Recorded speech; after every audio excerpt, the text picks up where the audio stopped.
मराठी भाषेला अभिजात दर्जा। आपली मराठी भाषा ही आता देशातील 7वी भाषा ठरली आहे। मराठी भाषेला मोठा इतिहास आहे। तब्बल 2000 वर्षांच्या इतिहासाची साक्ष माय मराठी देते। म्हणूनच माय मराठीला अभिजात भाषेचा दर्जा मिळावा यासाठी गेल्या 10 वर्षांपासूनचा लढा अखेर यशस्वी झाला आहे। मराठीला अभिजात भाषेचा दर्जा मिळावा यासाठी 2013 सालापासून प्रयत्न केले जात आहेत। यापूर्वी त्यासाठी रंगनाथ पठारे समिती स्थापन करण्यात आली होती। आता केंद्रीय कॅबिनेटमध्ये मराठी भाषेला अभिजात दर्जा देण्याचा निर्णय घेण्यात आल्याने 13 कोटी मराठी जणांसाठी ही आनंदाची बातमी आहे। मात्र मराठी भाषेला अभिजात दर्जा मिळाल्याने नेमका काय बदल होणार, काय फायदा होणार हे जाणून घेऊया। मराठी भाषेचा विकास, ग्रंथ, साहित्य आणि संशोधनासाठी याचा फायदा होणार असून राष्ट्रीय व आंतरराष्ट्रीय स्तरावर मराठी भाषा गौरवली जाणार आहे। माझा मराठीची बोलू कौतुकी, परी अमृतातेही पैजासी जिंके असं मराठी भाषेचं वर्णन ज्ञानेश्वर माऊलींनी केलं आहे।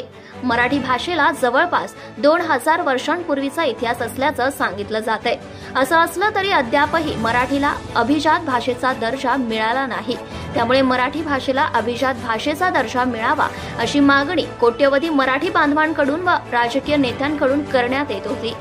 अखेर केंद्र सरकारने मराठी भाषेला अभिजात भाषेचा दर्जा देण्याचा निर्णय कॅबिनेटच्या बैठकीत घेतला आहे। यामध्ये अभिजात भाषेतील स्कॉलर्ससाठी दरवर्षी 2 राष्ट्रीय पुरस्कार मिळतात। अभिजात भाषेसाठी centre of excellence for studies स्थापन करण्यात येतं। प्रत्येक विद्यापीठात अभिजात भाषेसाठी एक अध्यापन केंद्र स्थापन केलं जातं। भारतातील सर्व 450 विद्यापीठांमध्ये मराठी शिकवण्याची सोय करणं शक्य होणार। मराठीच्या उत्कर्षासाठी काम करणाऱ्या संस्था, व्यक्ती आणि विद्यार्थी अशा साऱ्यांना भरीव मदत। सध्या देशातील तमिळ, तेलुगू, संस्कृत, कन्नड, मल्याळम आणि उडिया या 6 भाषांना अभिजात भाषेचा दर्जा मिळाला आहे। त्यानंतर अभिजात भाषेचा दर्जा मिळवणारी आपली मराठी भाषा ही आता देशातील 7वी भाषा ठरली आहे। सन 2004 मध्ये देशात तामिळ ही अभिजात भाषेचा दर्जा मिळवणारी पहिली भाषा ठरली।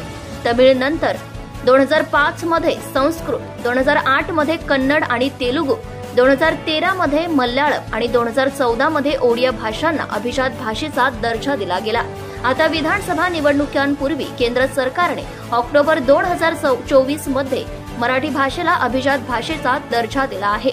Bureau report, AS Marathi news. संदेश चौधरी, संपादक, कोकण विभाग। Subscribe now and press the bell icon. Never miss an update.